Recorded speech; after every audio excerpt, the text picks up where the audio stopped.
Drivers, start your engines. Pull those belts down tight one more time, warm up those tires, hit your marks, and let's go racing, boys and girls. NASCAR, Indycar, Formula One, Formula E, and NHRA Racing Talk. This is the Championship Racing Network. Now here is your hosts, Steve West and Matt Nicholson, with producer John Myers. Today is an unusual day, not just because of the fact that we can't do a radio show on the radio, but 20 years ago today, anybody of a certain age, you remember where you were. The three of us are of at least that age. We all remember where we were and pretty much exactly what we were doing when the news hit. First plane hit the World Trade Center tower, North Tower. And John and I were working at a company called Metro Networks, doing traffic. And we all had little cubicles, for lack of a better term. And in our little cubicles, we had a microphone and a computer to where we could read out all the different accidents, installed cars, and things like that. And a bank of toggle switches so that we could go on whatever radio station or TV station that we happen to be doing a report for at any particular time. And on our desks was a little 13-inch television. And in Birmingham, we had it on Channel 6. Because Channel 6 had a camera on the Alabama Power Building that looked directly down at the malfunction junction. So it was easy for us at that point in time to figure out what was going on. And Fox News was relatively new at that point in time. They hadn't been on air that long. But suddenly, Fox 6 goes to Fox News. And they're showing a picture of the North Tower of the World Trade Center, and it's burning. I had 4 radio stations at that point in time, and 3 of them started going wall-to-wall news. The 4th one knew that we had a news department for Metro Networks in New York City, and they came to me. Now, this is September 11th, 2001. I got hired less than 1 month before. Wow. To do traffic for Metro Networks. Wow. The morning show on 107.7 The X at the time, it's now Hot 107.7 in Birmingham, was Tuttle and Klein. They're now in Houston, Texas. But they came to me knowing that we had a bureau in New York City that had a news department. Yeah. So I immediately got onto the news side of things, the news feed, and I started looking it up, and I realized something. They had no idea what was going on. It was still so new. All they knew was that a plane had crashed into the World Trade Center tower. Right. And there were varying reports of anything from a little Cessna 150 all the way up to a jumbo jet. Nobody knew. Nobody had confirmation. It was strange. It was real strange. Yeah. So I kept going back and forth with them. Now, I wasn't on the air the entire time, thankfully. But I kept going back and forth with them from time to time. But I happened to be staring at that television. And they had the perfect shot to where you could see the plane come in from the right side of the camera and slam into the South Tower. Yep. And we knew at that point in time it was a jumbo jet. And it's probably a good thing that we're not on the air right now. Actually, are we? Does it live? Maybe. Oh, I think we have contact with one. Uh-oh. Matt. Do we have contact with 2? We have contact with 2. We have contact with 2. Okay. Is there a third? Could there be a third? Try the other one. Uh-oh. Yep. Nope. That one doesn't want to go. All right. How about this one? Yep. All right. Loud and clear. All right. Well, sorry about the delay, ladies and gentlemen.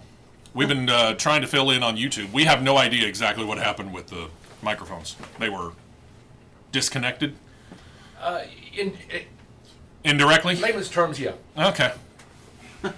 So for those of you listening on our flagship station, Thunder 92.7, we apologize for the delay, but yeah, we finally got it figured out and we're back on the air. Yeah. For those of you that have been checking us out on YouTube, we got to talking about this day 20 years ago. And of the three of us, myself, John Myers, Matt Nicholson, John and I were working together at Metro Networks. And I was doing traffic reports. John was doing traffic reports. In the words of Archie Bunker, those were the days. Yeah. I had a little television sitting on my desk, which was tuned into Channel 6, which had a great camera view of the downtown junction. So it was great to do traffic reports so you could kind of figure out what was going on through the busiest junction in pretty much the entire state. Right.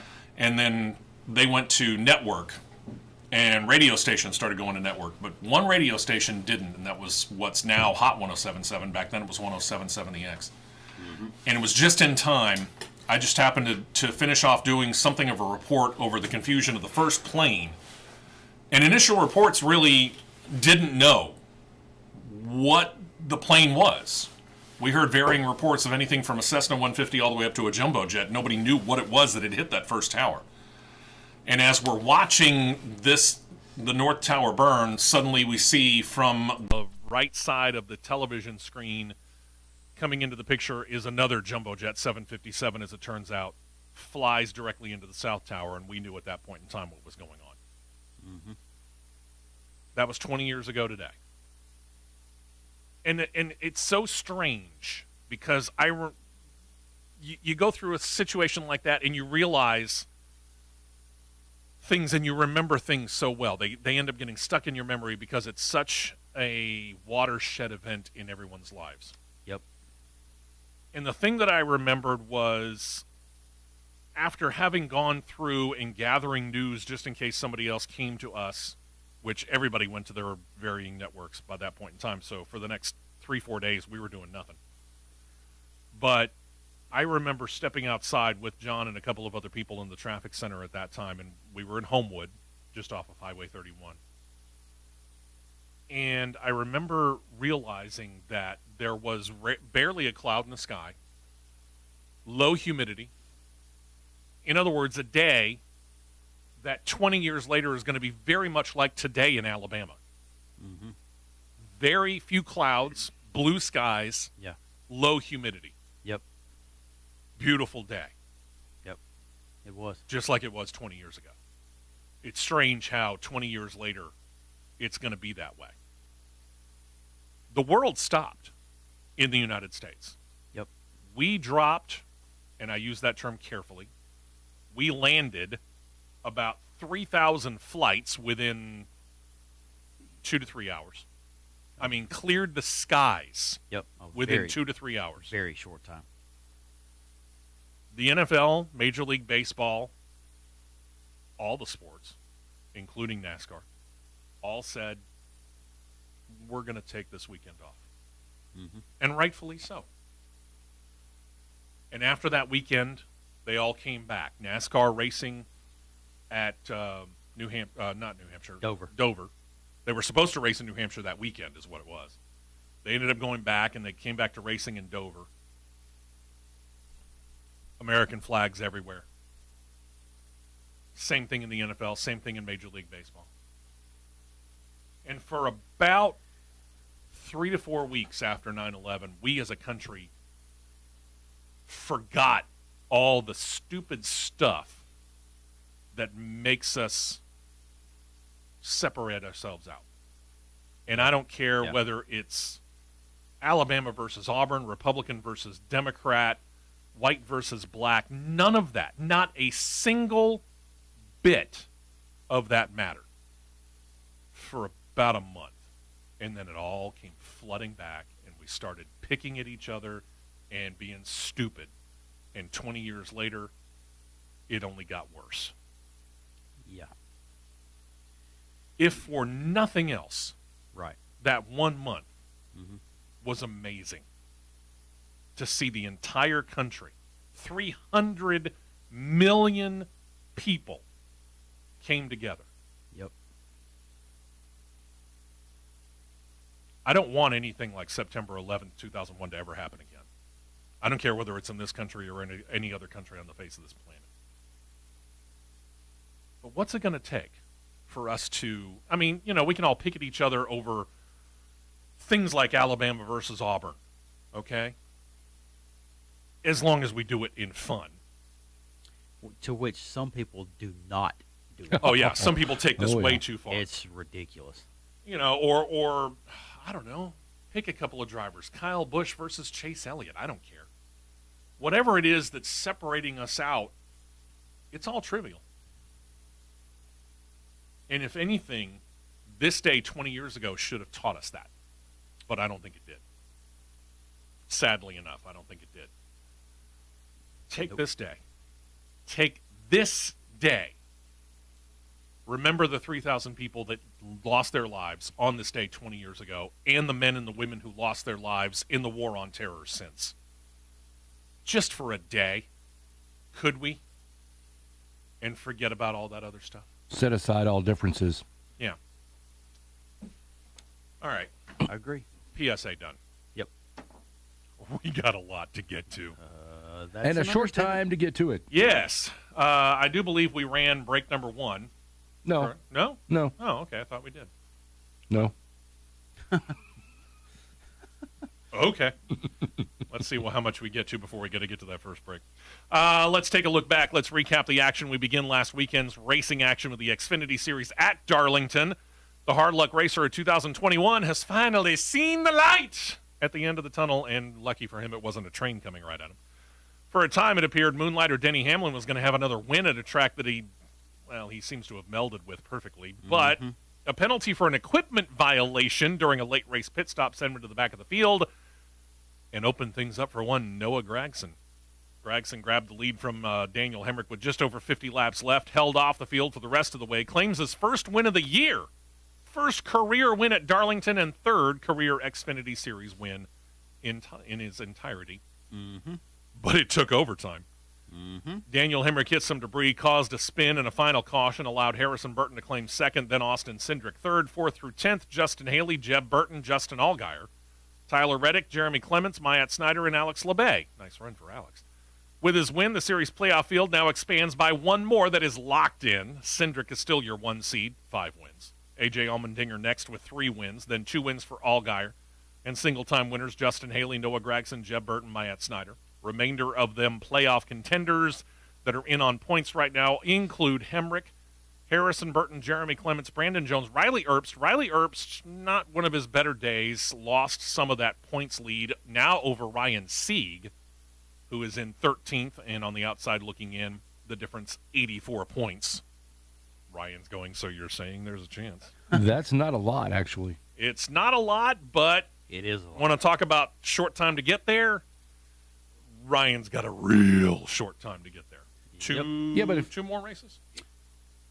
Actually, no. If One Riley, more race One. tonight. If So it's Riley now has- win and you're in. Check that. I was thinking, because I'm so used to Xfinity running on Friday. At Yeah, Richmond. that's true. We're doing doubleheader. We'll get back to the schedule in a bit. 2 more.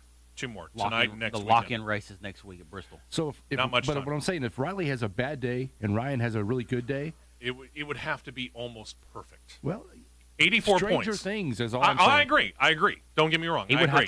have to have 2 perfect days. He'd have to have 2 perfect days, and Riley Earps would have to have really 2 of the worst days of his entire He would career. have to finish 40th, and Sieg would have to But win. again, One perfect day is all it takes. so you're saying there's a chance?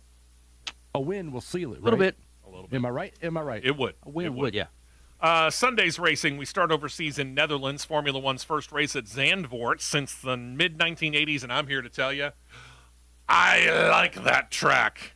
That's probably my new favorite track on the Formula One circuit. I'll be real honest. I liked it. The reworking of the track, including more banking than many other F1 courses race on, and, well, quite frankly, several NASCAR tracks. The fans in the stands were overwhelmingly, as one would figure, in favor of Netherlands native Max Verstappen. He didn't disappoint. He gained the pole last Saturday. He dominated on Sunday. By the time it was all said and done, Verstappen had lapped all but the podium finishers, the top 3. And over those 2, the Mercedes drivers, Lewis Hamilton and Valtteri Bottas, respectively, in second and third, Verstappen had a 20 and 56 second lead over them. Yikes. Rest of your top 10, Pierre Gasly, Charles Leclerc, Fernando Alonso, Carlos Sainz, Sergio Perez, Esteban Ocon, and Lando Norris. And all of this means a points shakeup, too. With the win, Verstappen back on top of the standings. Remember, we had that weird half-point thing in Belgium, so 224.5 to Hamilton's 221.5. Bottas is next with 123. He jumps up over Lando Norris, who has 114. Sergio Perez with 108. Then we drop down to Charles Leclerc's 92. Carlos Sainz, 89.5. That's still weird to say. Pierre Gasly with 66. 56 for Daniel Ricciardo. Fernando Alonso with 46, making up the top 10. Mercedes, with 2 podium finishes, however, retains the Constructors' Cup standings lead, 344.5 to 332.5 for Red Bull. Then you drop down to Ferrari with 181.5. McLaren is playing with them at 170, so that's still a battle for third and fourth. Then you get that next big drop, and here's where we got a battle between Alpine and AlphaTauri. Alpine with 90, AlphaTauri with 84. Then you got Aston Martin pretty much all by themselves with 53. Williams is up there with 20.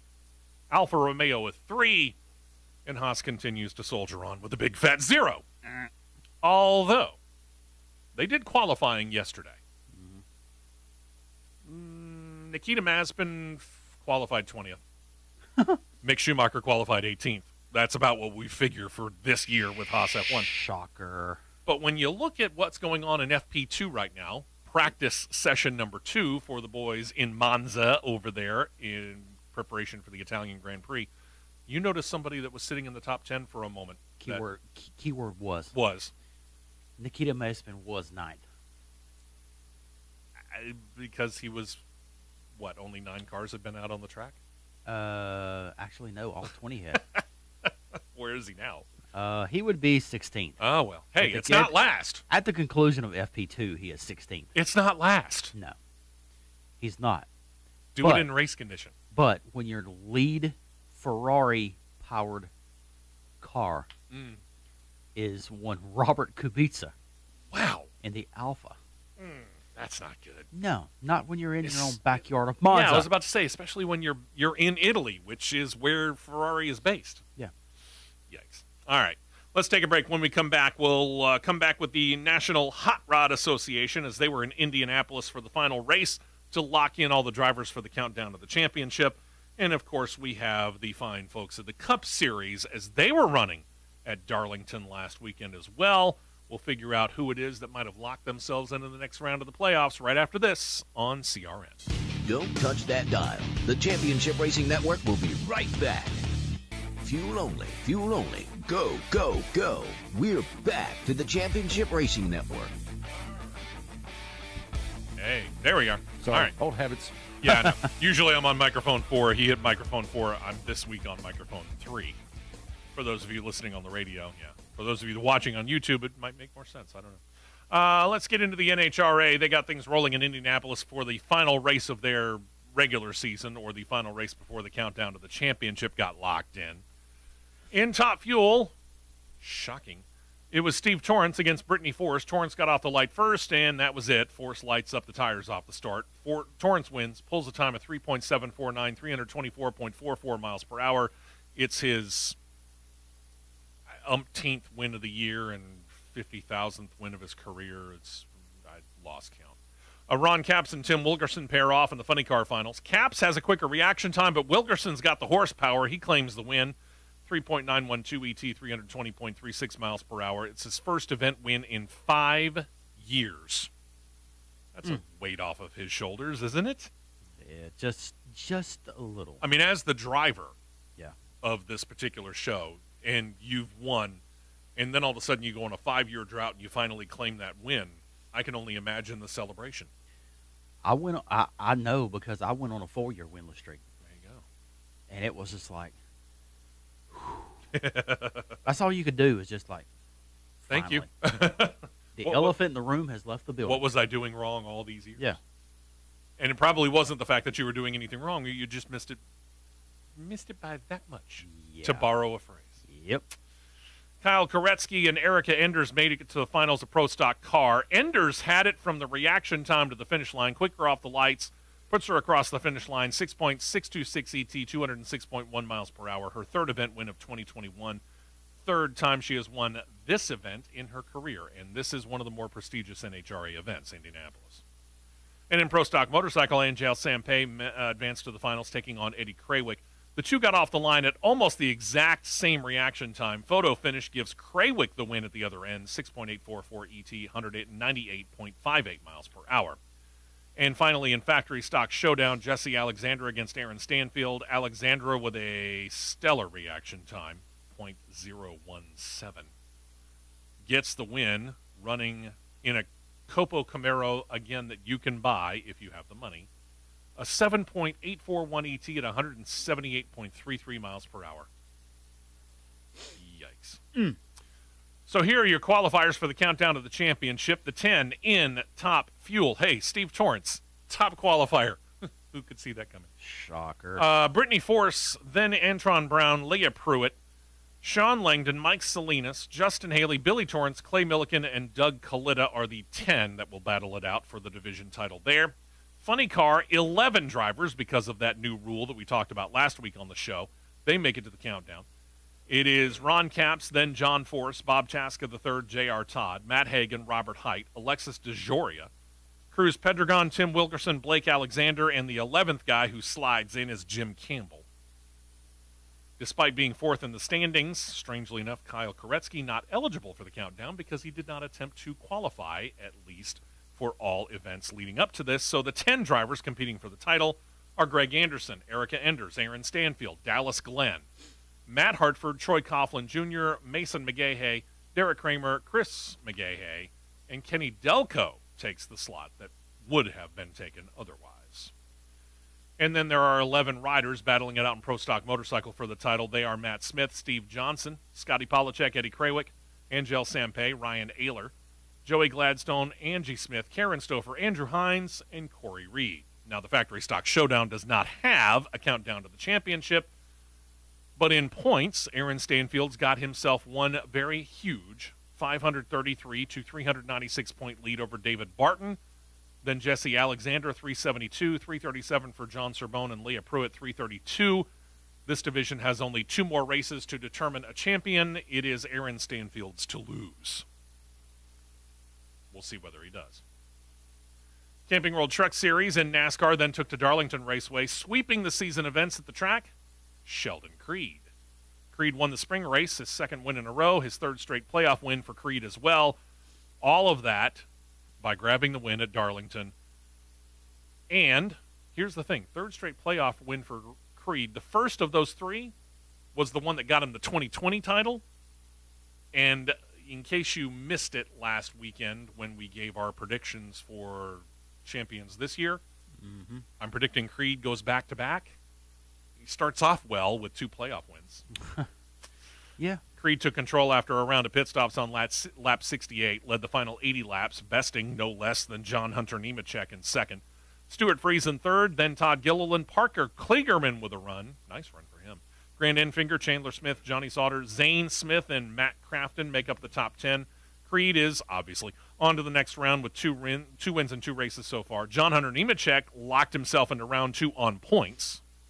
Then there's Matt Crafton, Stuart Friesen, Ben Rhodes, Todd Gilliland, Carson Hocevar, and Austin Hill, with the 2 that are sitting on the hot seat still, Zane and Chandler Smith. No, they're not related that we know of. They sit 5 and 12 points out respectively, so with this next race, not this weekend at Richmond, but next weekend, things could still change big time. Very well could. And then there's the Cup Series. Coming into the first race in the 2021 Cup Series playoffs, 3 drivers making it in on points with no wins. One of those, Tyler Reddick. The other 2 being the drivers that actually had the most wins in 2020. Talking about Kevin Harvick and Denny Hamlin. And don't get us wrong, Hamlin had a stellar year. He actually almost won the regular season title because he accrued so many points, despite not having a win. And then there's Darlington, which Denny Hamlin practically owns. And he showed why last Sunday night. He led 146 laps. He was able to get out in front of the race's laps leader, 151 laps led by Kyle Larson, after the last round of pit stops, and that proved to be it. Larson used up his tires trying to catch Hamlin, so he had to settle for second. And then there was a guy who we kept looking at and going, could he? and darn near almost did. Ross Chastain, the watermelon guy, he finished third. He just didn't quite have enough car to get first, but it wasn't by much. If Larson and Hamlin had tied up in 3 and 4 when Larson went full sin video game mode, that would have been it. Chastain would have had it. Yeah, he was sitting right in the catbird seat, far enough away to where he could react and get out of the way of any tussle that Hamlin and Larson might have had. Yeah. He was in the perfect spot. Yep. Martin Truex Jr. was fourth, then Kevin Harvick, Kurt Busch, Brad Keselowski, Joey Logano, Chris Buescher, and Austin Dillon in the top 10. Hamlin, with his now first win of 2021, it's still weird to say that, now locks himself into round 2 of the Cup Series playoffs. Kyle Larson second, then Martin Truex Jr., Kurt Busch, Ryan Blaney, Joey Logano, Kevin Harvick. Yeah, listen to this list. Brad Keselowski, Christopher Bell, Chase Elliott, Eric Almirola, and Tyler Reddick. After race number 1, the 4 that are on the hot seat are names that probably will open up some eyeballs pretty wide, but good grief, these guys had horrible days at Darlington. Mm-hmm. Below the cutoff line going into this weekend at Richmond are Alex Bowman, Kyle Busch, we'll get back to him in a minute, William Byron, and Michael McDowell. Again, all suffering horrible days at Darlington, drops them under the cut line. However, only McDowell's actually more than 10 points under the cutoff line, and he sits 20 points down, which means he could make that up in one race. He easily could. Easily. And that brings us to this weekend's schedule, where today, I know it's college football day, but it's also doubleheader day for NASCAR at one of my favorite tracks on the circuit, Richmond. That we should be at, but that's another story. Yeah. We start with the Xfinity Series. They're running the Go Bowling 250, airing on MRN Radio and the NBC Sports Network this afternoon, 2:30 p.m. Eastern, 1:30 p.m. Central Time. And tonight, Cup Series running the Federated Auto Parts 400 Salute to First Responders. I'm going to be real interested in seeing the pre-race ceremonies on this. Yep. We'll talk about that coming up in a bit, too. 7:30 p.m. Eastern, 6:30 p.m. Central Time, MRN Radio and the NBC Sports Network. You thought you saw some special paint schemes at Darlington in the spring when they had the official throwback weekend, and last weekend when some teams still did it? Yeah. A lot of special, very patriotic paint schemes going to be rolling out today. There are quite a few. Going to be good. Tomorrow morning, Formula One gets things rolling in the aforementioned Heineken Grand Prix of Italy in Monza. 11 turns, 3.59 miles long, very fast track. ESPN2's got race coverage. The NFL season kicks off tomorrow, so ESPN's got all that. 9 a.m. Eastern, 8 a.m. Central Time. And then over on Fox Sports 1, finals of the NHRA's Mopar Express Lane Nationals, Maple Grove Raceway in Pennsylvania, 2 p.m. Eastern, 1 p.m. Central Time start. But wait, there's more. Indycar gets back into action after 3 weeks off. 3 weeks off. 3 weeks off. This is the first of their final 3 2021 races as they're on their West Coast swing to finish it off. And it begins with the Grand Prix of Portland tomorrow. 12 turns, 1.96 miles long on a road course. NBC, thank you, and the IRN, Indianapolis Racing Network, Radio Network, I should say, covering the race beginning at 3 p.m. Eastern, 2 p.m. Central Time. Quick fun fact about the Southern 500. Yes. There is The Cookout Southern 500. Cookout Southern 500. Correct. Dan Locke and me would hang my head if I said that. Wrong. But there was a little competition that Marcus Lemonis put on. Yeah? On his personal page. Uh-huh. If you could pick the correct number of laps led by the winner, you would get sent $20,000 cash. Oh, is that all? Yeah, $20,000 cash. How close did you come? 2 laps. Oh! I said 144. Later led 146. Wow. Nice. Yep. Do it again, Marcus. Yeah, do it again. All right. We begin this week. Usually we begin with the NHRA, but, and John came up with this, it was a very good suggestion. Mm-hmm. Lead off the news after the race recaps with the biggest story of the week, regardless of series. We talk about silly season a lot. Silly season is something that we used to just really concentrate on when it came to NASCAR. Mm-hmm. Because Formula One really didn't make all of their moves, or make any moves, really, until the off season. But now, all of a sudden, here in the last couple of years, I don't know what it is over the last, I'd say about 3-4 years, really. Mm-hmm. They don't care what time of year it is. They're going to announce seat changes just like that. And the first dominoes fell in Formula One in their silly season roulette. And we talked that this was probably going to happen. We talked about this on the show last week. Let's take this in chronological order. As we alluded to on last week's show, Alfa Romeo officially announced the signing of one Valtteri Bottas in a multi-year deal to begin next year. It's a reconnecting of sorts for Bottas. He actually drove for Alfa Romeo's team boss, Fred Vasseur, when he won his GP3 title back in 2011, back when Vasseur had his ART Grand Prix operation. Well, in 2012, he jumped from GP3 to Formula One, skipping what we would now call Formula 2. Gets up to Williams in Formula One, back when Williams was, well, they were better. He stayed there through the 2016 season when he was tabbed by Mercedes to pair with Lewis Hamilton.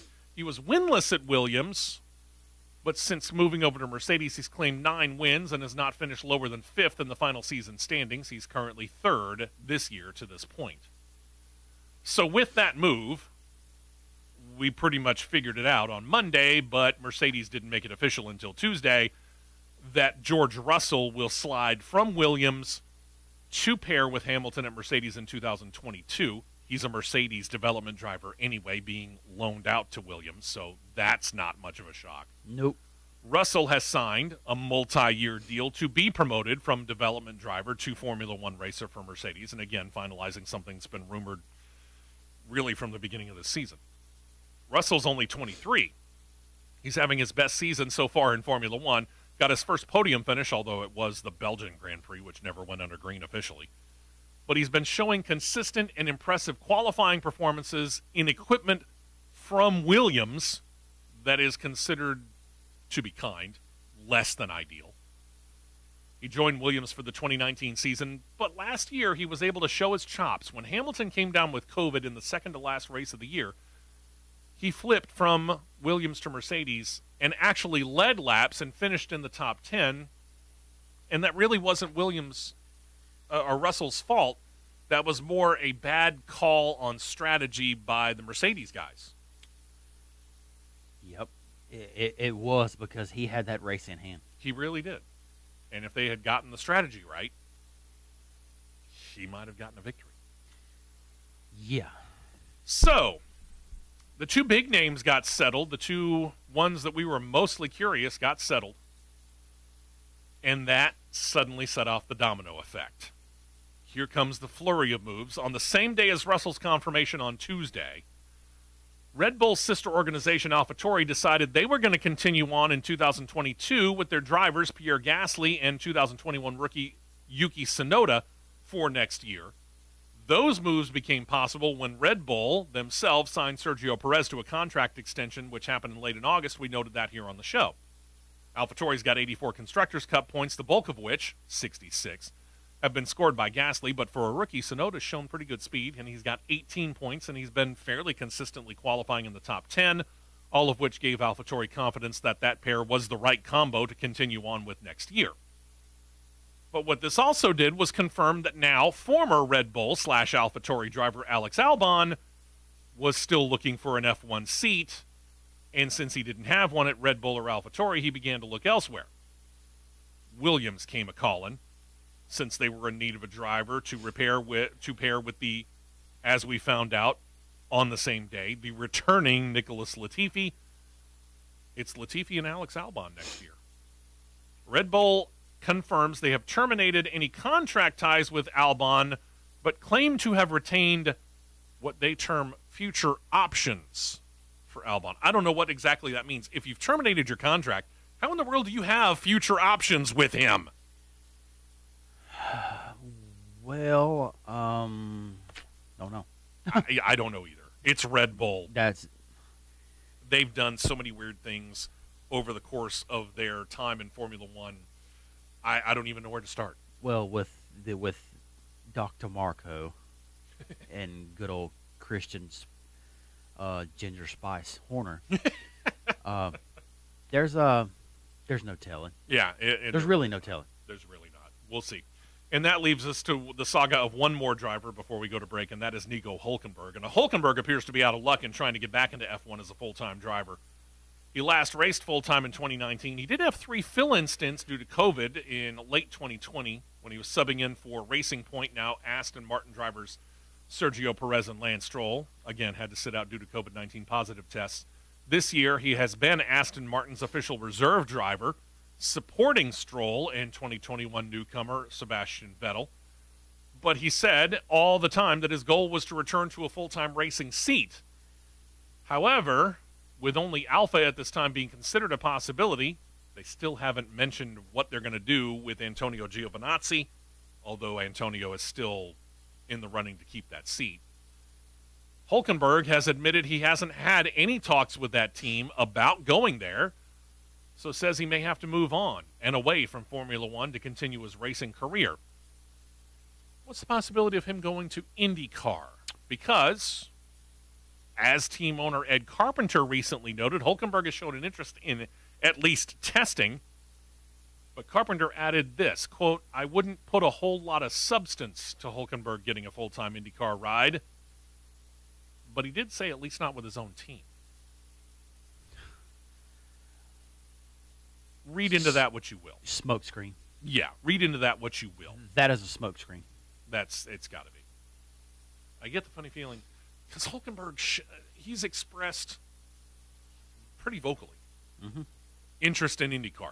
Yeah. Not just in testing. Yeah. I get the funny feeling there's more smoke there, but there's a lot of fire that Ed Carpenter is trying to mask. Yeah. We shall find out. From smoke to water. And we have had a lot of rain. And granted, it's been nice. It's been less humid over the past couple of days. But if you still got water in your basement or your crawl space, that's a massive problem. Because that means it's getting in somewhere. And unfortunately, it might, and I'm not saying it is, but it might very well be a problem in your foundation. You need to get that checked. So if you got damp floors or water in your basement, in your crawl space, in your garage, wherever, on the lowest floor of your house, there's a guy you need to contact, and his name is Michael Hart. He's a great friend of ours, and he works with a great bunch of guys at Ox Foundation Solutions. Call him up, 205-362-6419, or email him and set up an appointment, mike@oxfoundations.com. Have him come out to your house and take a look. It's not going to hurt you. It's not going to cost you anything. He will come out and give you a no-cost, no-obligation written foundation assessment. You got it on paper at no cost to you. There ain't much free in the world anymore, boys and girls. This is, and it's in regards to your house. Take advantage of it. If you have any question at all, go ahead. Get the assessment. Find out if there's anything wrong. If there's not, you shake hands and you move on. And you got it on paper. Nothing wrong. But if there is something wrong, you've got it on paper. You know exactly what's wrong. And you also know how much it's going to cost to fix it because he will write up that estimate. And when you decide to get it fixed, because you will need to get that fixed, it ain't going to fix itself. Go with Ox Foundation Solutions. Mention the promo code WEST that you heard right here on the Championship Racing Network, and you'll get an extra 15% off the total that he just quoted you. What are you waiting for? Set up the appointment now. Call Michael Hart, 205-362-6419, or mike@oxfoundations.com. Tell him you heard about it right here on the Championship Racing Network, and don't forget that promo code WEST for that extra 15% off. Stay right here for more on the Championship Racing Network. Thank you very much for joining us on this September 11th. Again, remember what this day was. Today's a day of remembrance. It's not a day of service. Today's a day of remembrance. Remember the people that lost their lives that day and all those people that have lost their lives since in defense of this country. Please do that, okay? We're in Formula One news here, and I want to get back to Alfa Romeo because we noted here last week Kimi Räikkönen had to sit out last weekend's race, the Dutch Grand Prix, due to a positive COVID-19 test. He is also missing this weekend's race, the Italian Grand Prix, for the same reason. Raikkonen, as we noted last week, also set to retire from Formula One at the end of this year, making all the moves possible that we just detailed. He gives way to another Formula One veteran. He gave the car over to Robert Kubica last week. Kubica is again in that seat this week in FP2. He was a while in the top 10. He was top 10. Okay. He certainly has more speed than he had last week, where he finished pretty much dead last on the race last weekend. A bit. And then there's Haas F1, the big goose egg of the year. They are soldiering on in 2021 as the only team with no Constructors' Cup points, and the two rookie drivers, with reports of tension, to be kind, plaguing the pair. Nikita Mazepin apparently accused Mick Schumacher of ruining his qualifying run in the Dutch Grand Prix last weekend and breaking team protocol by passing him on their outlap, as they call it. Schumacher counters he'd actually been given clearance by team officials to make that pass. After the race, Schumacher said that he was, quote, very angry, unquote, about Mazepin's late defensive move on lap 1 at the end of the main straight. When asked, he said that he felt that there was, quote, room for improvement, unquote, in the relationship between the two young drivers. When he was asked about it, Mazepin said that he didn't have any problems there. So one says there's problems, the other says there's no problems. I'm going to say problem. Gunther, you're being paged, sir. And he answered the page. Team boss Gunther Steiner came out early this week, said that he feels that any rivalry, and he used that term carefully, between the two drivers is being overblown by the media. Is it? But he did admit that he was scheduled to meet with the duo when they arrived in Italy for this weekend's on-track action. That would have been Thursday. We haven't heard anything since Thursday. We hope that it went well. Gunther went on to state that it was mainly to sit down, talk to them about their on-track actions in the Dutch Grand Prix and resolve that in an attempt to prevent any future on-track clashes and make sure that the two get along. Read, stop being rookies? Yeah. I don't But, know how else to put that. This makes me ready and anxious and prepared to want to see Drive to Survive Season 3. Oh, yeah. This will be great. The episode next year about Haas F1 Oh, gonna be interesting because I imagine there's some people that are probably pretty fed up with, well, stinking on ice. How's that? good old Nikita. Uh-huh. There's one other note for Formula One, and I will admit this. We just talked about it. Mm-hmm. Darlington, well known for special paint schemes. Granted, last weekend was not the official throwback weekend. That was the first race of the year, but several teams still did special paint schemes last weekend. Right. And there are going to be plenty of them in remembrance of 9/11 tonight at Richmond. We're used to them in NASCAR. Mm-hmm. They're all over the place in NASCAR. They're less common in Formula One, but two teams will sport different looks this weekend. Let's go back to Alfa Romeo as they go with the this is going to stink because I don't speak Italian and I can't really give you a good Italian accent, but the Il Tricolore look. In other words, it's trying to mimic the Italian flag. I know, it was bad, wasn't it, John? Tricolor. Yes. Tricolor. Yeah. The tricolor look.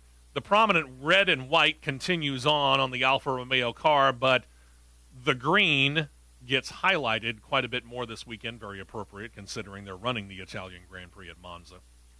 Why they're doing it? It's because they're in Italy, I guess. That's really it. Yeah. Then there's Aston Martin, who note that the latest James Bond movie, No Time to Die, is set to be released in theaters very soon. They've plastered a big stylized 007 logo on the sides of both of their racers for this weekend. Because, let's face it, Yeah. other than the time that, and I enjoyed the time that he was on there, but other than the time that Remington Steele, I still use him as that, I'm sorry, but I always will, as he played James Bond, and I thought he did a good job. It was a very action, somewhat gimmicky time. But they signed a deal with BMW for that time. Ever since then, otherwise, it's pretty much been James Bond drives Aston Martin. Mm-hmm. There you go. Yep. To Formula E, hey, silly season is well underway over there as well. When Oliver Rowland was told that he would not be retained by Nissan Edams for the 2022 season, it did not take him long to find another seat as he and Mahindra have teamed up. Mahindra tabbed the 29-year-old Formula E veteran to pair up next year with Alexander Sims. In Alex Lynn is now out of a ride. In his 3 seasons in Formula One, Rowland has 5 pole positions, 5 podium finishes, and a win. That was in the season's 6th final race of the year. That was up in Berlin. This also, by the way, marks a return to Mahindra for Rowland, who actually made his FE debut with that team when he filled in for an injured Nick Heidfeld back in 2015. That was a while ago.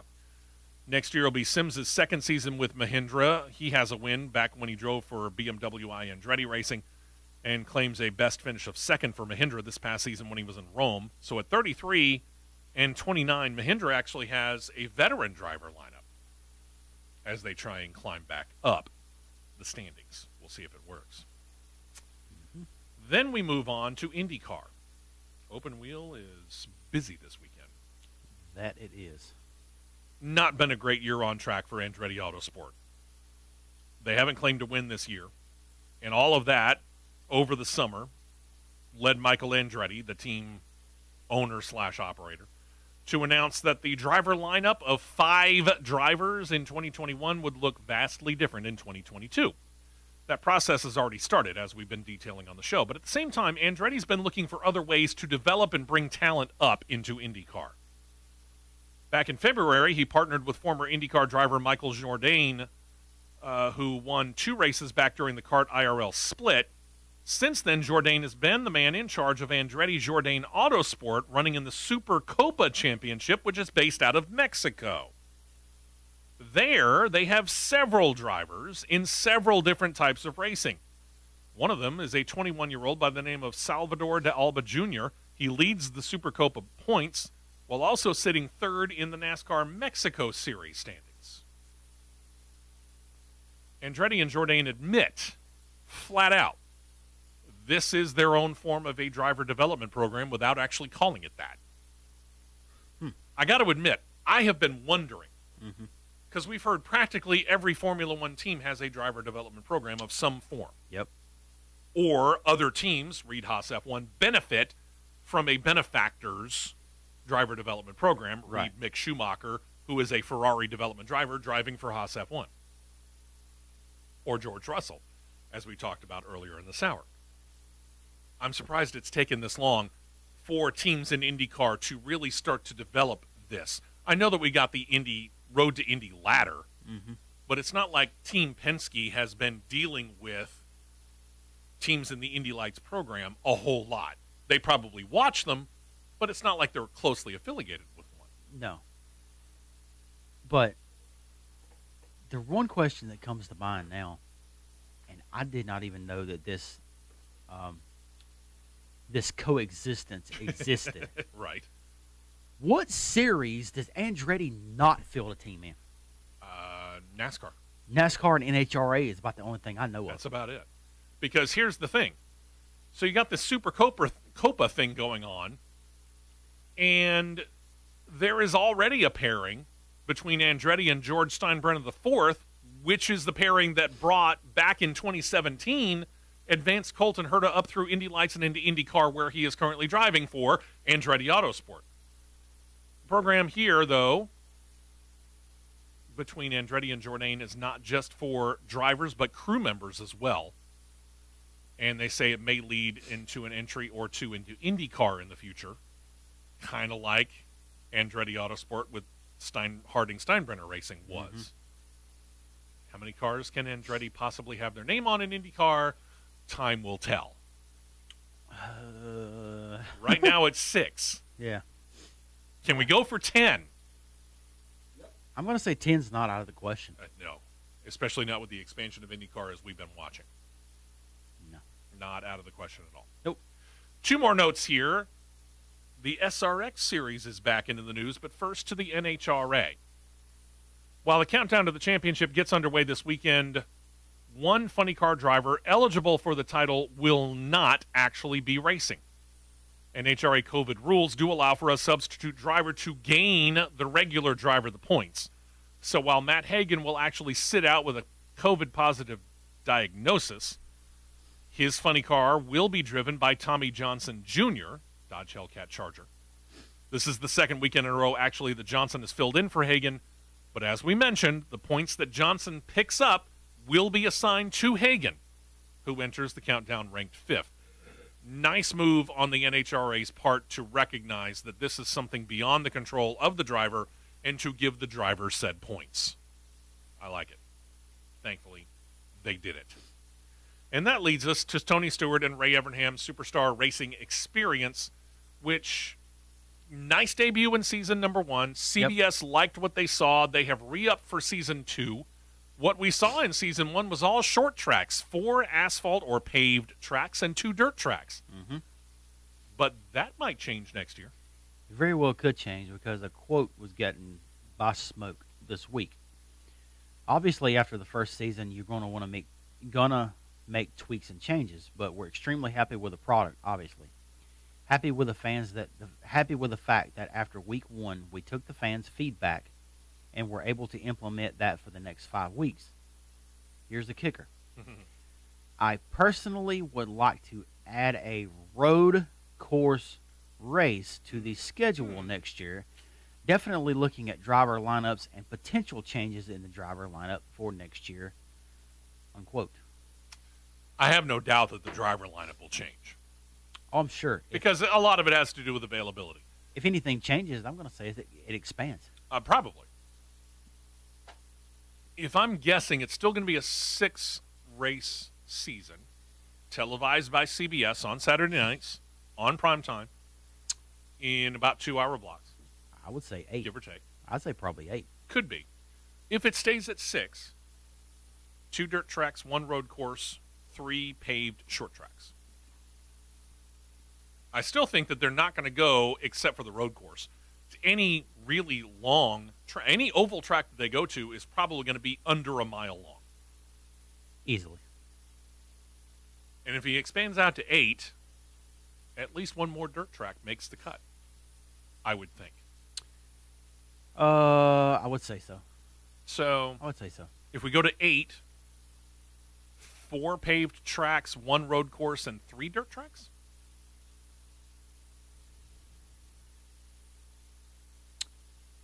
That is doable. Yeah, I think that might be the split.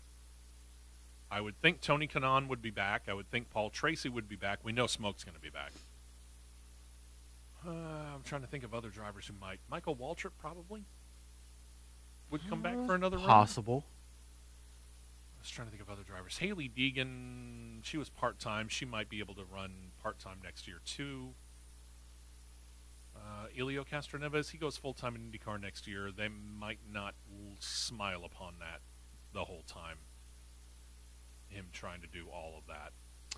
He might show up for a couple. I don't know. It's a really tough call. Yeah. I kind of expect a massive shuffle in the driver lineup next year. I got to say that. After we get back from break, I could probably give a possible track lineup. Okay. We'll find out what that is. Hour 1's in the books. Hour 2 coming up next right here on CRN. We will be right back with more on the Championship Racing Network. 2 tires only, and back out to the track for more action on the Championship Racing Network. So during the break, we were kind of spitballing about what the track lineup might look like for next year in the Ray Everham, Tony Stewart Superstar Racing Experience. We know that it was 6 races. We know that it'll be 6 races again, at least, when CBS, which is already re-upped, airs them again next year. Mm-hmm. Tony Stewart says he wants to go to a road course, which pretty much means they're going to go to a road course. So if they stick with 6, probably the breakdown is 3 paved tracks, 1 road course, and 2 dirt tracks. Yep. But you said you think that they might go to 8 tracks next year. I think they'll go. I think they're going to expand out a little bit. Go 8. Okay. They're going to expand it by probably 1 paved short track and the road course. So 4 paved tracks, road course, 3 dirt tracks. Yep. And you came up with one interesting potential track, to which I'll add another one in a moment. It's not going to surprise me shock me the least little bit if that SRX hauler rolls into Wilkes County, North Carolina, to North Wilkesboro. They have been doing a lot of cleanup work.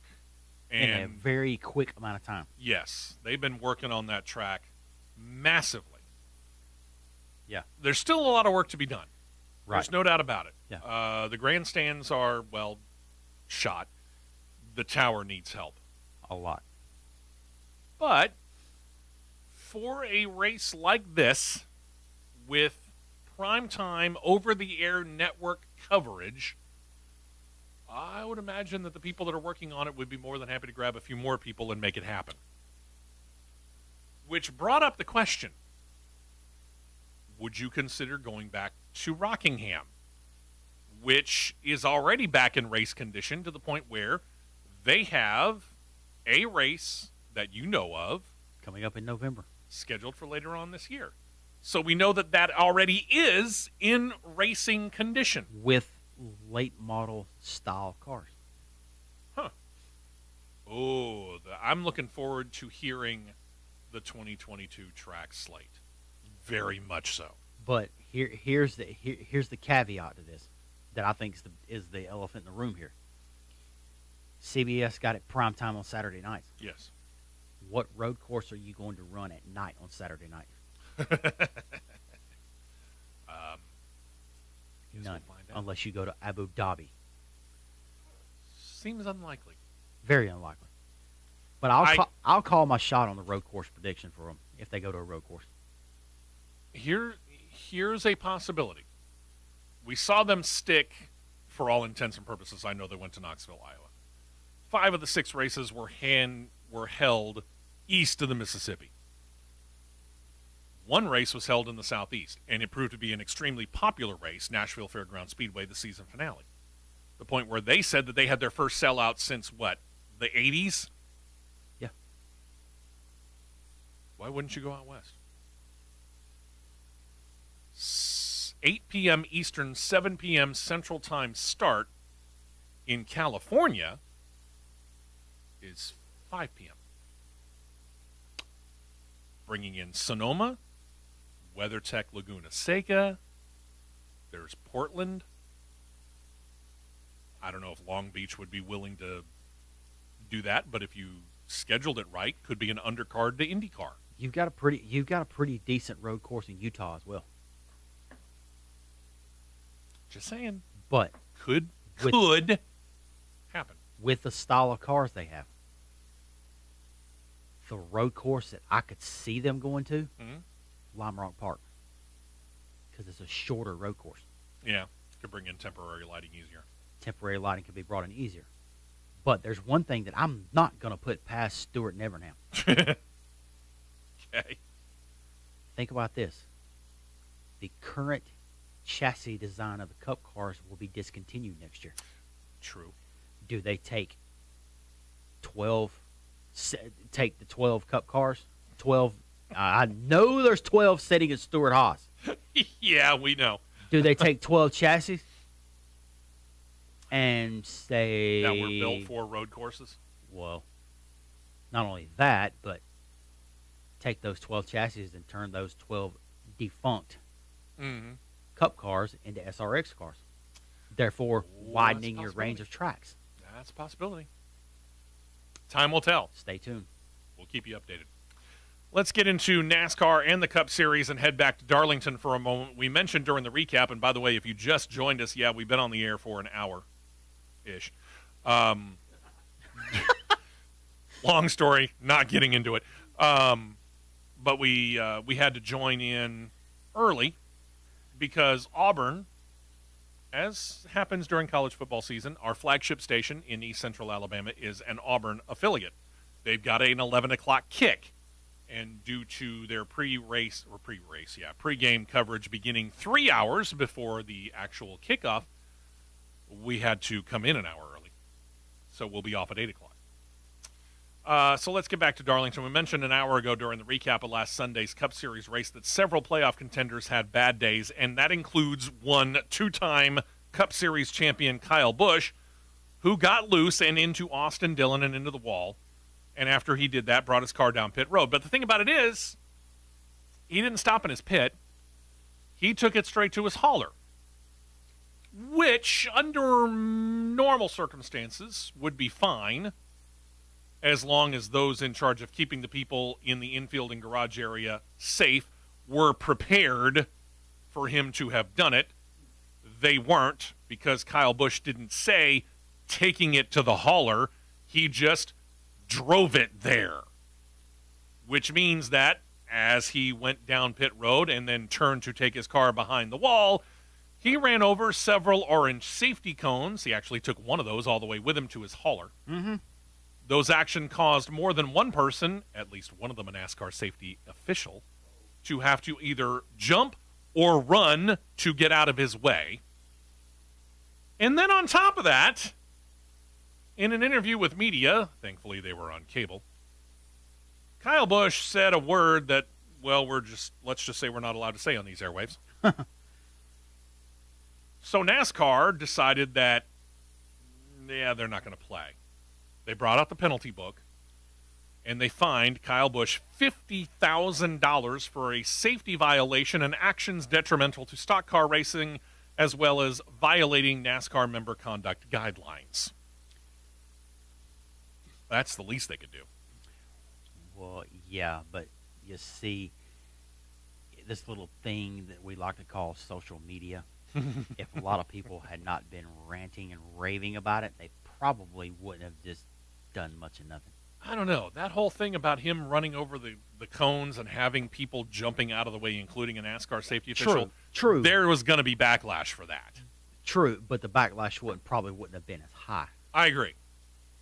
And here's the thing. I think it should have been this.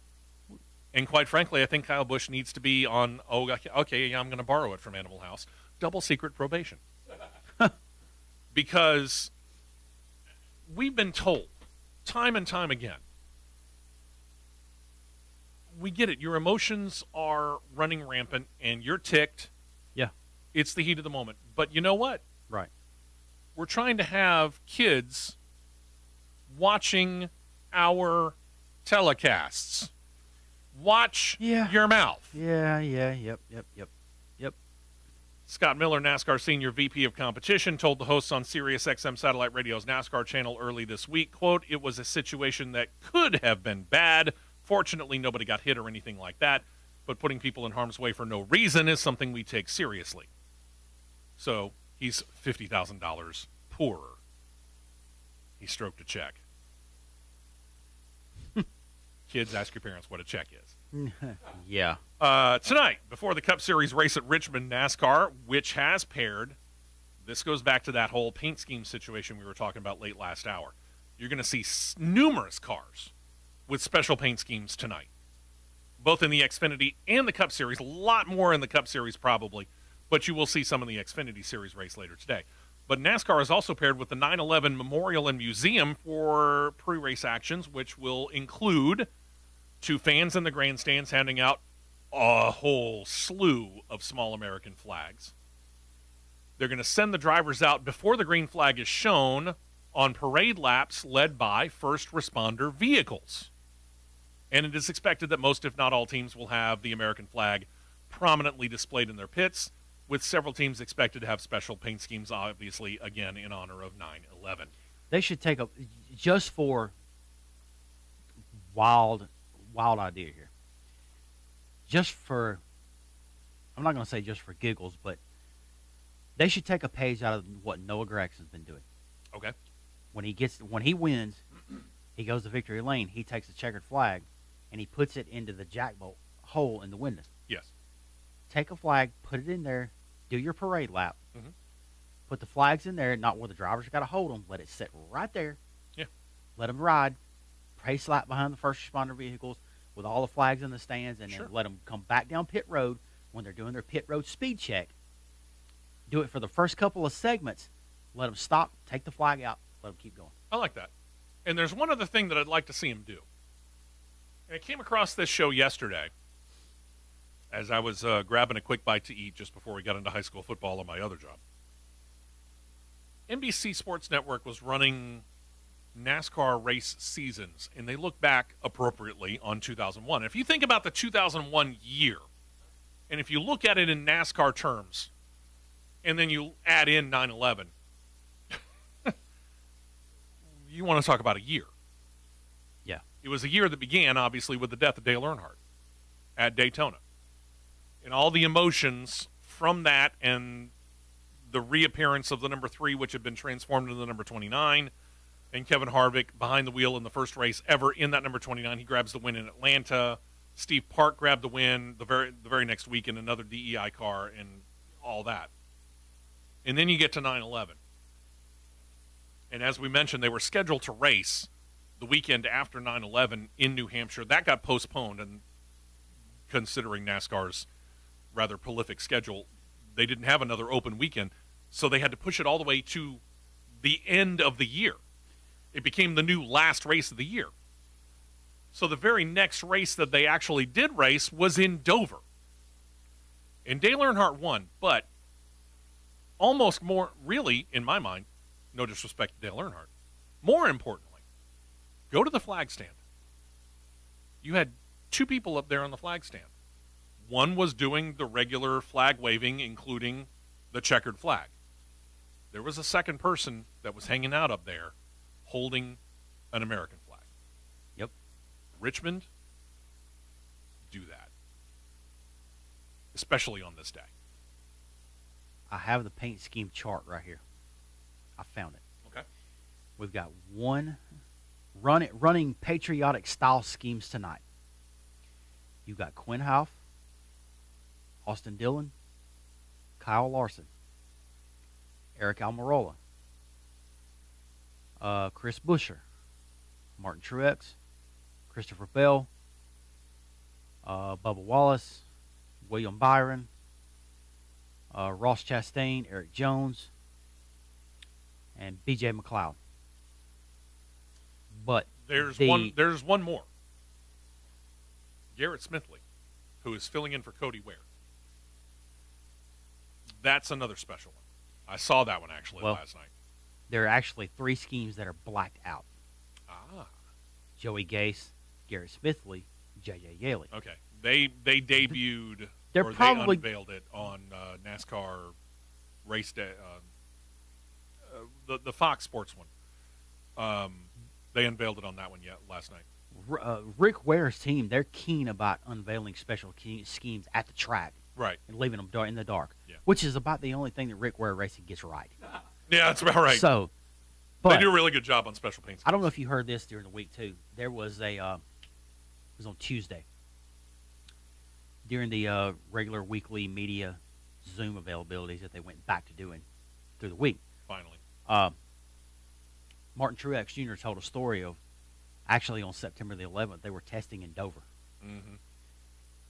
They had to stop the test early because they dispatched every single ambulance that they could dispatch on the Eastern Seaboard to New York City. Yeah. They had to cease the test early. Yeah.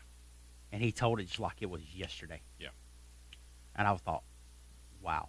Yeah. That's all you could say was wow. Some of the stories that came out, that comes out about it, Dale Earnhardt Jr. talked about how they were testing in Kansas on that Tuesday. Mm-hmm. And how he came into the garage area to get ready to get into the car. And he noticed that every single one of the crew members was huddled over in a corner of the garage, and they were staring at a television. Mm-hmm. And he hadn't heard, so he walked over there and found out. Yeah. Other drivers were testing in varying different places, and that's how they found out. Mm-hmm. Or they were going into the shop. Yep. And, either heard it on the radio and got to the shop, or didn't hear about it, got to the shop, and all of a sudden, boom, they find out what's going on. Bobby Labonte happened to be flying in from wherever he had been. Mm-hmm. I forget where. And was flying into Charlotte. And he was on one of the last planes to land during that day where every single flight, save for Air Force One, was grounded. And you think about that. That's not a small undertaking. We're talking at any given point in time during daylight hours in the United States of America, 3,000 to 5,000 flights going on at any one time, At least. especially back then. And he was on one of the last flights. And security just so tight that when they landed, they were actually told that they weren't going to be able to get their cars out of the parking lot. That's how tight security had gotten. They were freaking out about taking the cars out of long-term parking and leaving the airport. But they talked to officials with McCarran International in Charlotte, who obviously know the racers because it is NASCAR territory. And after having talked with them, they were given permission to be able to grab their cars and leave. And Bobby Labonte also talked about how Michael, and remember, Bobby Labonte in 2001 is the defending Cup Series champion. He won it in 2000. Mm-hmm. And he was approached by Mike Helton to, at the beginning of the drivers' meeting, do something that even to this day they really don't do on a regular basis. He was asked to lead the drivers and the crew members and all those special people that were in attendance at the drivers' meeting at Dover in the Pledge of Allegiance. Yeah. You know, NASCAR is a very, very patriotic sport, maybe the most patriotic sport of all major sports in the United States of America. And I know that a lot of people have recently had problems with whatever level that might be. But at the beginning of each race, regardless of what you may have heard, I can guarantee you this. NASCAR still does a pre-race invocation. NASCAR still does a pre-race presentation of colors. NASCAR still does the national anthem. Every race, every time. Unless they trade the national anthem for God Bless America, which they have done on occasion in front of a Camping World Truck Series race. I've noticed that on a few occasions, but not every one. But either way, they will honor America and they will honor God every single race. Every time. Yep. That's why I say, amongst all sports in the United States of America, NASCAR might be the most patriotic. Certainly they're up there, if they're not. They do it right. For the pre-race stuff for today. For the Cup race tonight, the Henrico County Fire Choir will do the national anthem. Okay. The Air Force Chorus will do God Bless America, and 16 first responders will give the command.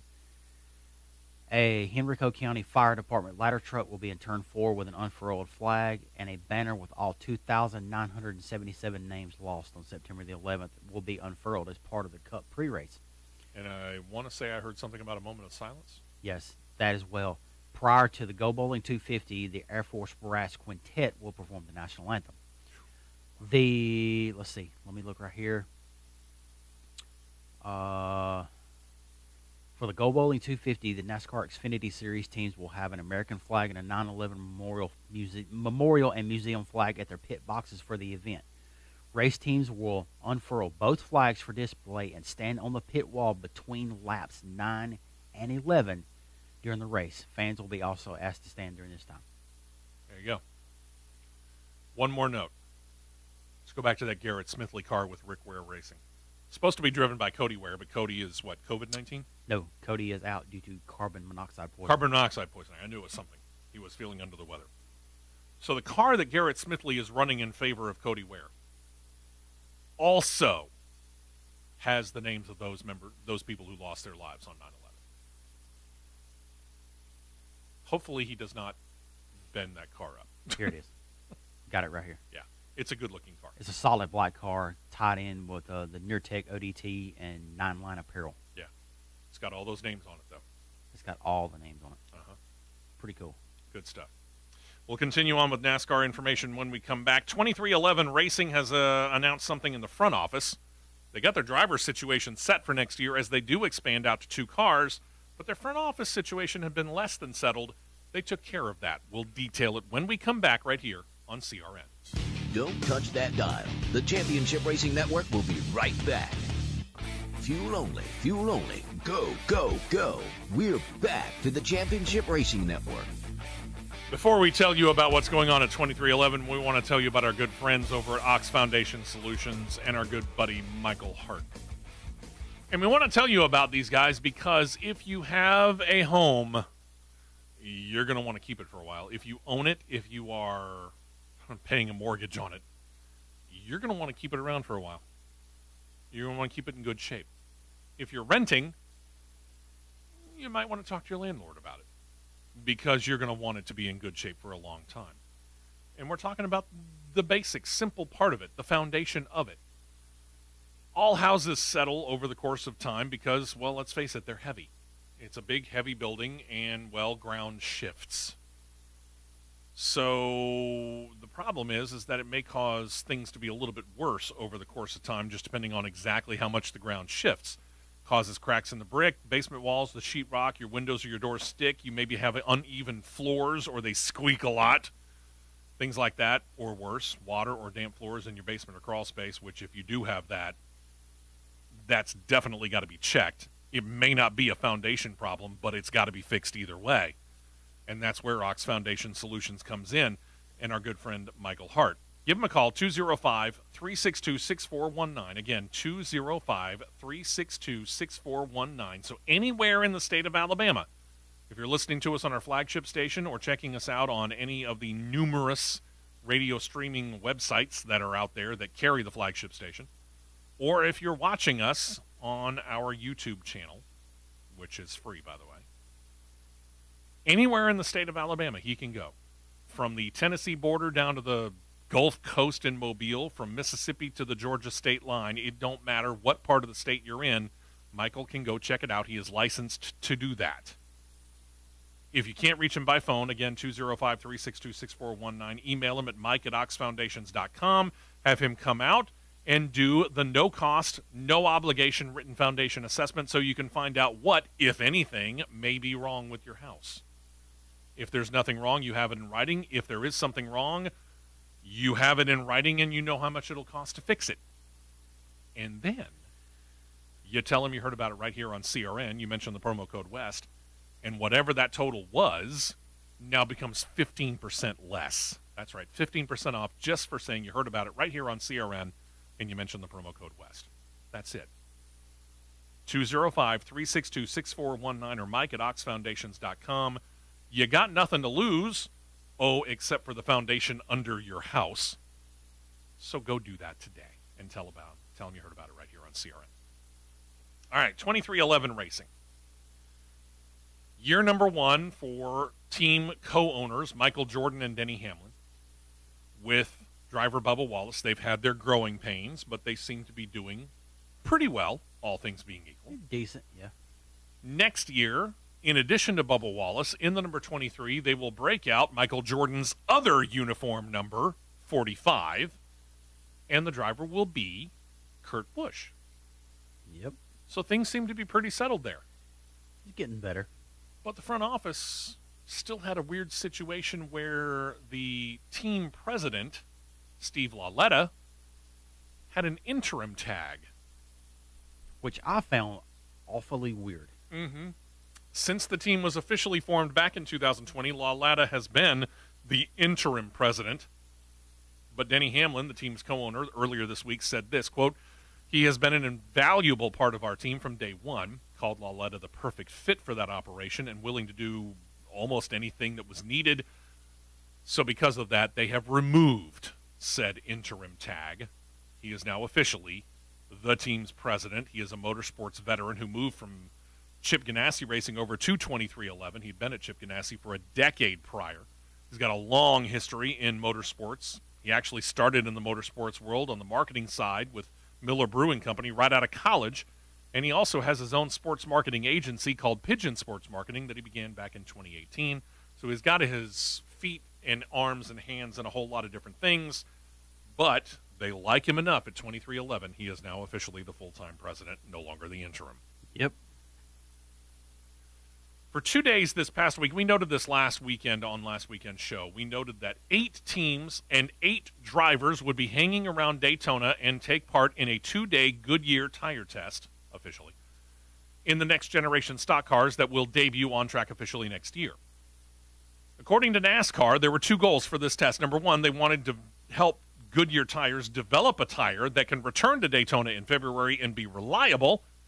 And two, to make sure that the tire in the car can hit target speeds up to 200 miles per hour, both in single-car runs and in packs of up to 8.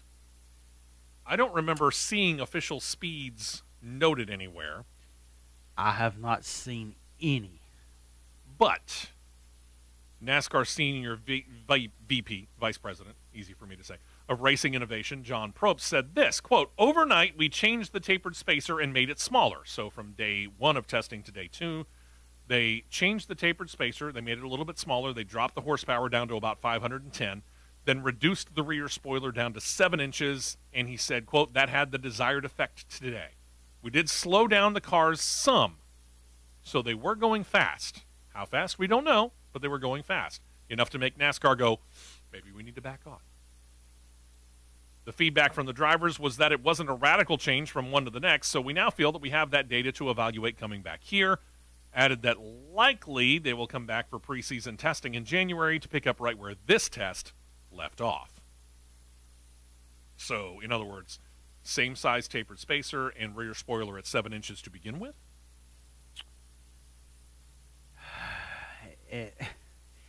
As much as they change their minds on stuff, I'm not going to say what's going to be one or the other. Uh-huh. Yeah, I got you.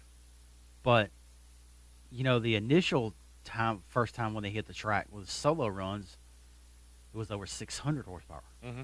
That's true. Then they cut it to 510. All right, here's my question mark. If you cut it to 510 and the spoiler down to 7 inches, but the cars are slightly slower, how is 510 horsepower slower than 450? It's a good question. Gearing? They don't mention anything about gearing. It's got to be a very, very tall gear in the car. One would think. Got to be. I'd really like to see what the speeds were. I really want to see the speeds combined with what gear is in the car. Yeah. Because I want to know what caused them to make that change.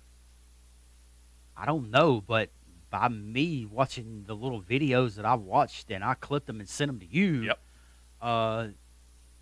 The aggression meter, to quote Dave Moody, as he says, the aggression meter is the fuse is about yay short. Mm-hmm. They're going to be super aggressive with these cars. Oh, heck yeah. These cars appear to me to suck up really well. Real well. They have a different sound to them, too. It's a lower pitch sound, which may mean one of two things. It may mean that whatever they've done to the exhaust system altered the sound of it, or it may mean that they were a little slower. Judging by what they're saying, I don't think it's that the car is necessarily that much slower. Watching how they ran the Coke Zero Sugar 400, yes, I got that in. The fastest lap turned was by Denny Hamlin at 195.7. Right.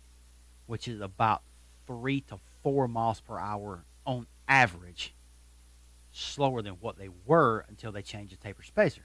Correct. So are they at the 193 to 190, low 195 range? Okay, if they cut the spoiler down, they're not punching as big of a hole in the air. Right. But the shorter spoiler is offset by the wider car. Mm-hmm. All right.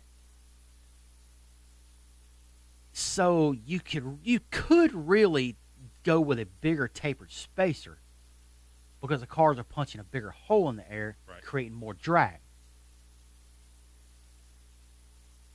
But I'm like you. I still want to see speeds. I do, yeah. Absolutely. I want to see solo car speeds. I want to see pack speeds. Yeah. Even though there was only 8 cars, the 8 cars in a pack, you can boogie. Those 8 cars of Byron, Dillon, Buescher, Logano, Hamlin, Custer, Chastain, and Stenhouse. They were getting out there. They were getting after it. Yeah, they were. They were pushing the car to that much of a limit. I agree. Within the maximum limit. I agree. All right. But the one thing I pointed out to you over the week, that was said in a statement by Chris Buescher Right. had me with the reaction of, huh? Uh-huh. So we got this now? Yeah, NASCAR has been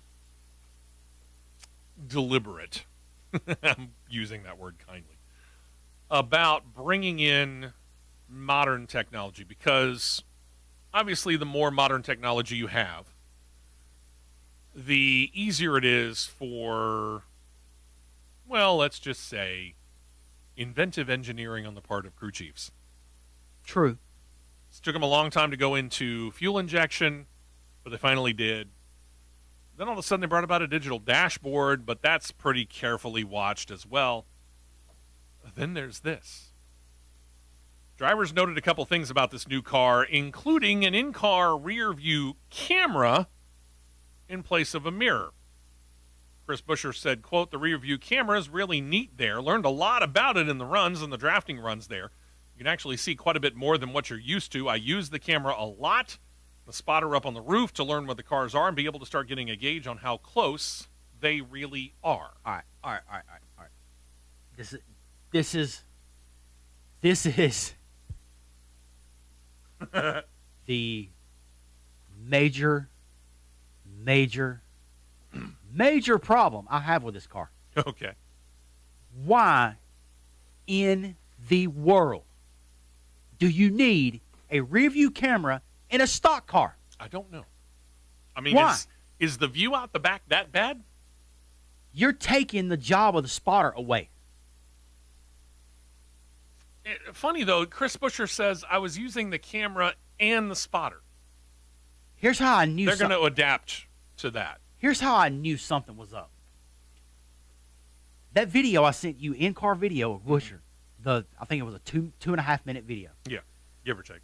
I kept looking and I could see there was a screen image that kept flashing. Uh-huh. And I thought, wait a minute, what is that? And I slow-mo framed it and could tell it was the camera. Yeah. My situation in television, Fox, NBC, before that ESPN, ABC, they've done a pretty good job of creating cameras that can take a pretty fair amount of abuse, but they're only going to take so much before they give out. How good are these cameras for a Daytona or a Talladega where you're hearing that all the time because you're getting tapped on the back bumper in drafting? Because All the time. I hate to say this, and I'm going to say this before we have to take a break. Yeah, it works. It sounds like that. I'm going to say this before we have to take a break. This is actually, and I hate saying this, Russell Bryan, please forgive me. Okay. I'm scared that this is going to make the racing at Talladega and Daytona worse. Because you're gonna have real mirror driving now. Real mirror blocking. And it's going to cause the crashes to be that much larger. I'm afraid. Yeah, I agree. I'm really afraid of that. I agree. Because you're going to have 3 wide, you're in the middle, and you're going to have people looking down the camera. Oh, here comes Logano. Let me block him. Oh, there we go. The unknown with this car far outweighs what we know. There's been a lot of testing done, but the development of the car is done. NASCAR said that they got done back in May. All the testing that they're doing now is in conjunction with Goodyear for Goodyear to develop a new tire, because we're going from what we have been running traditionally for ever. Yeah. 15-inch wheels and tires to 18-inchers. This has got Goodyear working hard to try and make sure that the Goodyear Eagle Racing slicks are going to withstand it, because it's a much lower profile tire. And we'll get back to it when we get back on the other side of the break about more testing coming up. But the crews, the drivers, the teams, and NASCAR, in addition to Goodyear, are all still learning about this new car. Yeah. This is a steep learning curve, because this is probably a bigger change and I understand that we've gone through what next year will be the 7th generation of stock cars. We've gone through 6 prior generations. But truth be told, this may be the biggest overall bumper-to-bumper, roof-to-chassis change that we have ever seen in NASCAR. And that goes back from when they could effectively take cars off the showroom, which we heard several drivers would buy a car on the way to a race. Hands down. And then put a number on it and race it. And then we went to the full tube racing with just stock-looking bodies in the 1980s. This may be a bigger change than that.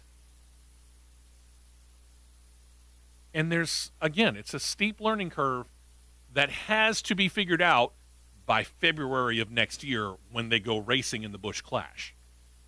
Oh, wait. We'll get back to that, too. Stick around. We got to take that final break right here on CRN. Stay right here for more on the Championship Racing Network. 4 tires and 2 cans of fuel, and we're back to more racing action on the Championship Racing Network. All right, so we're talking about the Gen 7 racer here as we get into our final segment here. Auburn football coming up here at 8 o'clock on most of these channels. Well, actually on only one of them. And that'll be the flagship station, Thunder 92.7 FM, because those of you listening on radio streaming, I doubt they have the rights to do it on radio streaming, so it'll go away, and, well, our YouTube aspect will end once our show ends. We're not going to keep it going when the Auburn football game starts. Got news for you. So there you go. We don't have the rights to carry it anyway. So, yeah. To quote a commercial, sorry, not sorry. Yeah, exactly. But we're talking about the Gen 7 racer here, and it's so odd. They still got more testing to do. The learning curve is going on. The other aspect, and this may be a bigger problem than what NASCAR is willing to let on. Yeah. The heat. Yeah. Being developed inside these racers. Probst talked about that when he was interviewed on SiriusXM Satellite Radio, said that they allowed the teams to try several different possible solutions, venting the car, basically, with varying results, which he didn't detail. Added that NASCAR has some ideas as well, although apparently they didn't try them all. This test session was the first time that more than 3 next-gen cars were all on the track at the same time, and while there are more tests slated, they are all noted as, like I said before the break, Goodyear tire tests, as development of the car, they say, was completed back in May. But apparently they didn't get the venting of the car correct. You noted what a couple of people were talking about were the temperatures inside the cars at speed. You ready for this, John Myers?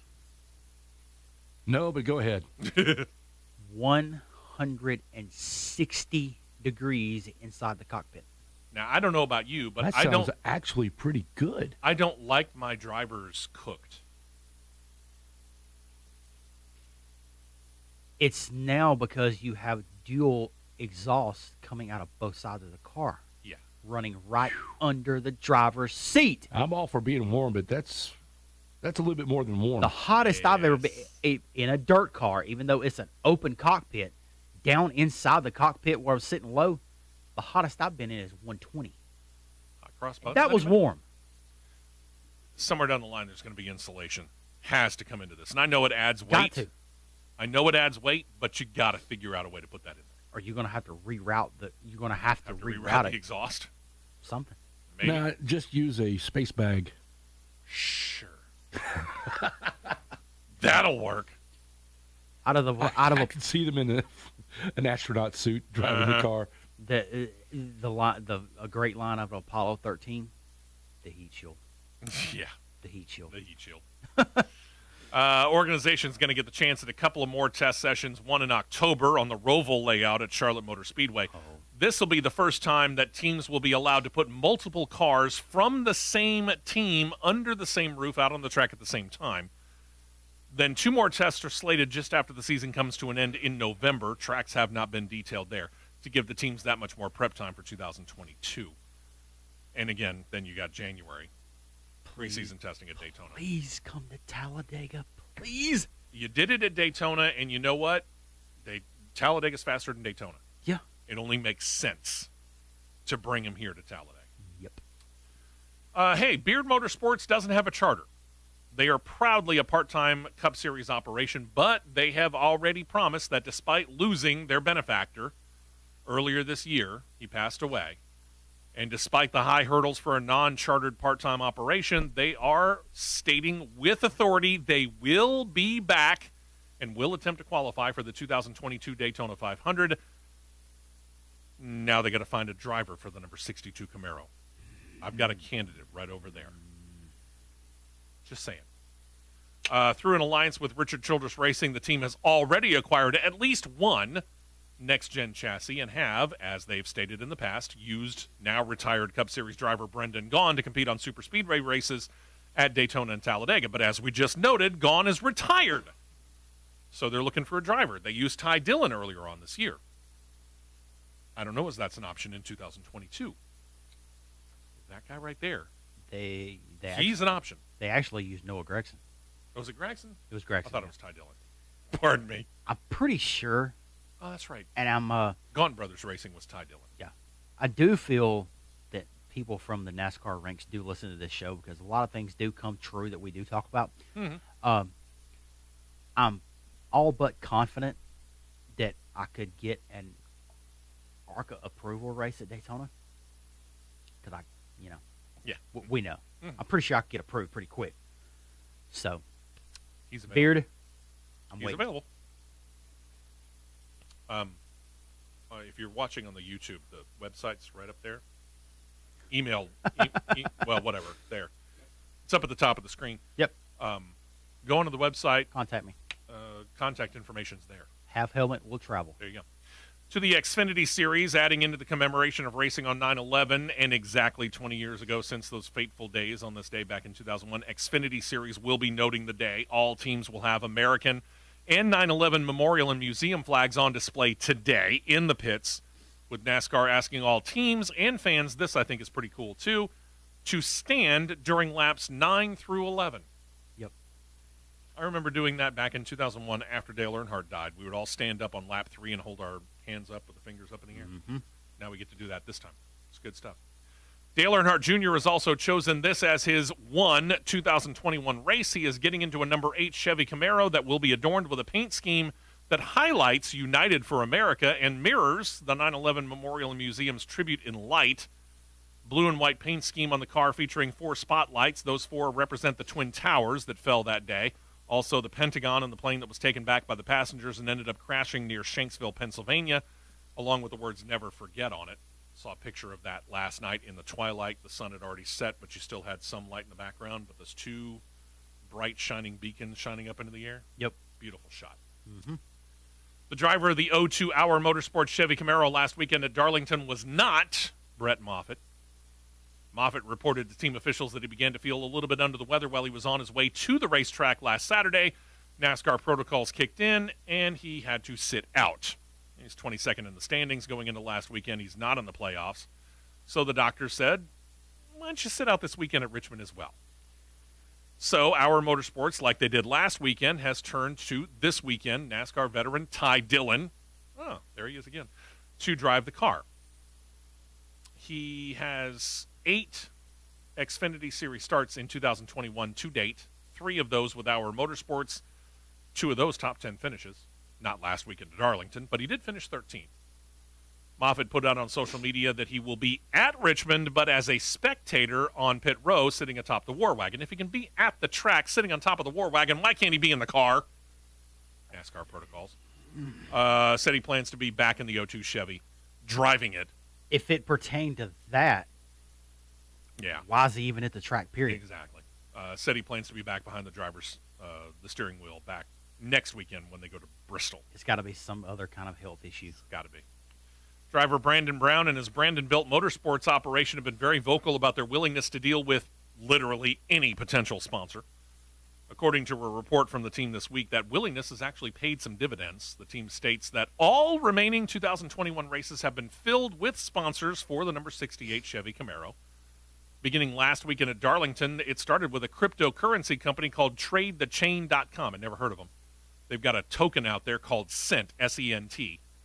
They're in for 3 more races throughout the rest of the year, this weekend at Richmond, then also at Las Vegas and Kansas, and that, again, fills out the season.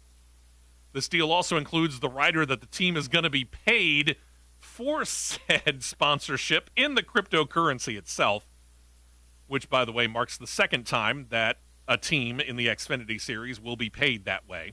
Driver Landon Castle announced back in June he was being paid by his team in cryptocurrency.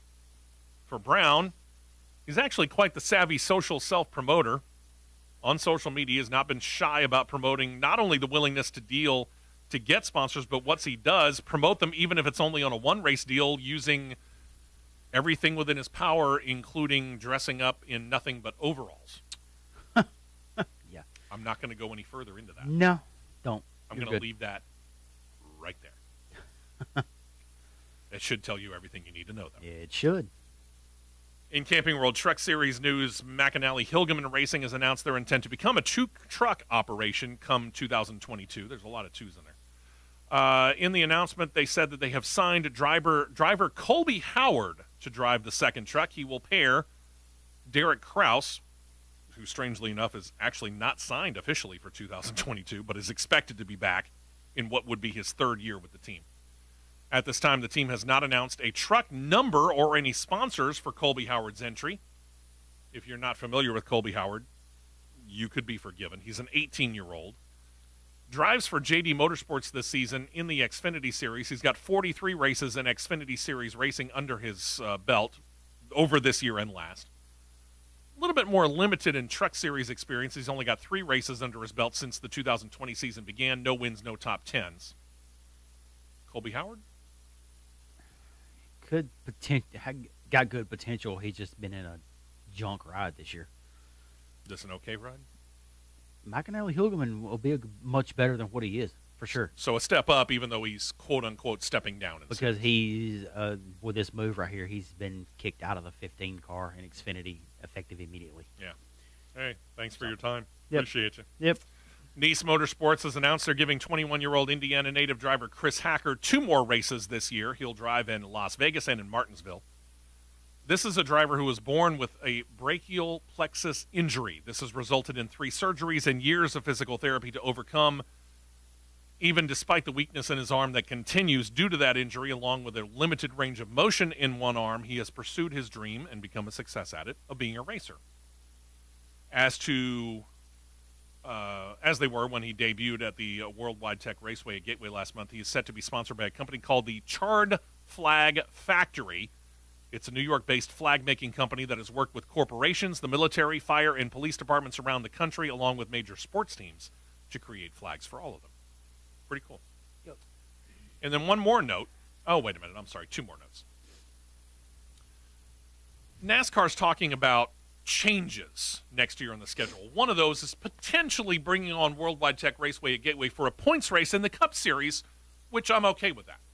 It potentially would take away one of the 2 races at Pocono. Okay. The stranger one is the fact that they are talking about not holding the Busch Clash, that cash grab that begins the season, in Daytona the week before they run the Daytona 500. They're instead talking about putting it where? That would be the Los Angeles Memorial Coliseum. Or as I like to call it, the Mausoleum. No. There's so many other viable tracks you could actually put that thing on, including, Bowman Gray Stadium. It's been clearly said, nothing more than a ratings grab because it's the Los Angeles television market. Don't do this. Yes, even though you used to go to the West Coast before the Daytona 500, make it where it's worth something. Yeah, don't put it in the stadium. Don't do that. And NASCAR has also announced plans to hold the 2021 Hall of Fame class induction ceremony in Charlotte at the NASCAR Hall of Fame on January 21st, 2022. The 3 going in are Dale Earnhardt Jr., Mike Stefanik, and Alabama gang member Red Farmer, along with Ralph Seagraves. He's the Landmark Award winner for contributions to NASCAR. Yes, you could go. Tickets for the public go on sale October the 7th. The ceremony originally slated to take place February the 5th of this year, but because of COVID protocols, precautions, whatever, they postponed it. So it's next year. Wow. Richmond tonight, Italy tomorrow, along with Portland for IndyCar, And, oh, by the way, in the NHRA, a record broken. Miss Brittany Force has a new Maple Grove speed record at 3.67 seconds at 335 miles per hour. That's moving. Yep. Have a great 9/11. Good luck to all of your college football teams, and enjoy the racing. We'll talk to you next week right here on the Championship Racing Network. This has been a presentation of the Championship Racing Network.